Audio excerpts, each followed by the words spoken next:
And now I'm going to move on to our last talk of the day. I'd like to introduce our genetic counselor, Bradley Williams. Well, today I'm going to be talking about variants of unknown significance, our very favorite result for everyone to receive. We hate them as much as you do, honestly. As Liz and Amy were discussing, there are a number of new technologies that are available now, and they allow us to look at what were before prohibitively complex disorders and to look in genes in much greater depth. Unfortunately, the result of that is going to be an increased number of variants of unknown significance because there hasn't been enough time for mutations to be identified and reported on with case examples and so forth. So what I would like to do is define what GeneDx feels is a variant of unknown significance and discuss how we go about trying to determine if it's likely to be pathogenic or not, and along the way also show you tools that are available to you so that if you receive a report from another institution and you don't feel that there's enough detail in the interpretation regarding why they've labeled a variant a certain way, there are tools that are available to you so that you can do some quick analysis on your own to help you figure it out. So what is a variant of unknown significance, or a VOUS as we like to call them? They're usually unpublished DNA sequence alterations, and typically they're missense mutations, although they can be genomic copy number variants as well. They can be types of mutations that are not usually seen or suspected in the gene being analyzed or the disease that is being tested for. And information that is available, if there is information available, can often be conflicted. So here are 3 examples of variants of unknown significance. The first one is your classic missense variant, alanine to threonine in SOS1, which is one of the genes for Noonan syndrome. Down below there, we have a second missense mutation that you wouldn't initially suspect to be a mutation at all. It's just a valine to a valine. However, the nucleotide change actually creates a competing splice donor site. So that can very well be a real mutation. ABCA4 is associated with hereditary eye disorders such as Stargardt's disease, and it's typically recessive, but not always. And then below that, we actually have a genomic duplication that is a variant of unknown significance as well. Just a pictorial representation of what we're dealing with. If the zebra on the left is a clear mutation, the white horse on the right is a clear polymorphism. The hybrid in the middle is basically what we're trying to figure out. Is it a zebra or is it a horse? We don't know. So there are several key questions that you have to ask yourself initially when you come across these. Is this a type of mutation that is usually seen in the disease or gene? Where is it located in the gene? Is this a highly conserved position? Is this position, if it's a missense, how similar or different are the 2 amino acids from each other? How common is the change in the general population?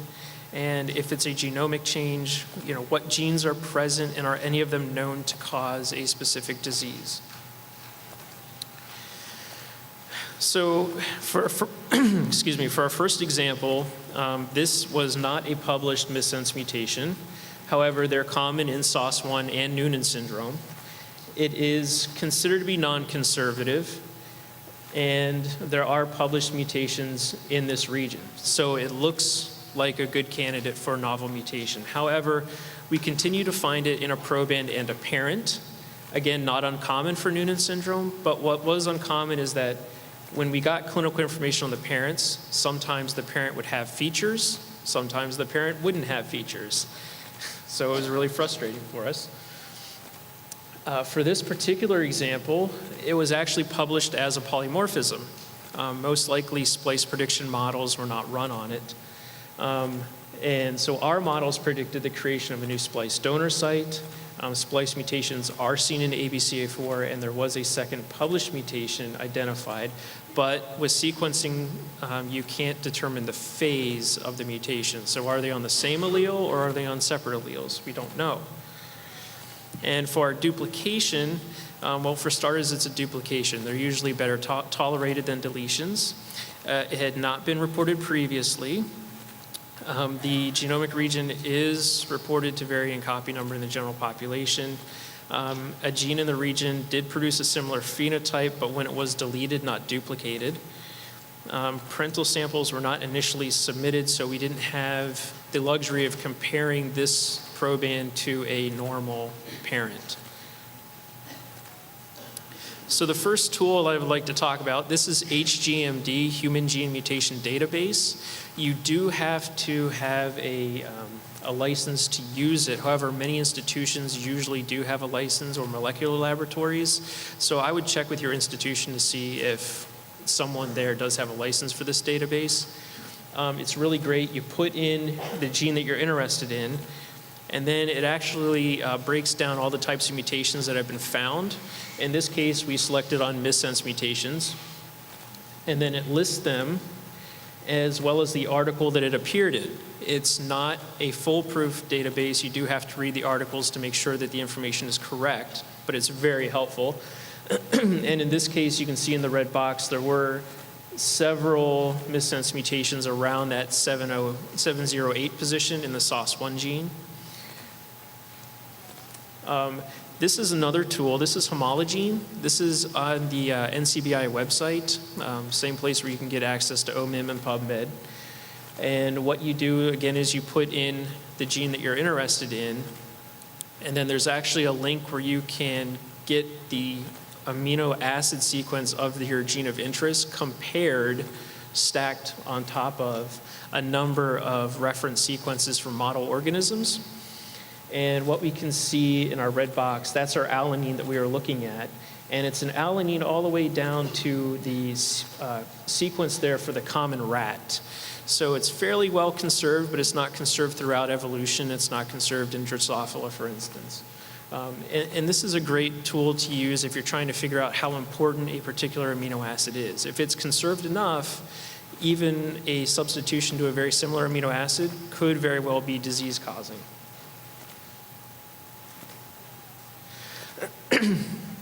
And this is another website that you can use. This is when you're trying to determine how common, how similar two amino acids are to each other. It's a rather complicated Venn diagram, I'll admit that. But if you can figure out where all the circles interact, you can kind of put a few things together. What you can see from this is that threonine is slightly larger than the alanine. I have a picture here to help you guys see the difference. However, if you look at the different functional groups that are on there, they are rather similar to one another, although the sizes are different. And this database, this website is really specific to our genomic variants. This is the UCSC genome browser.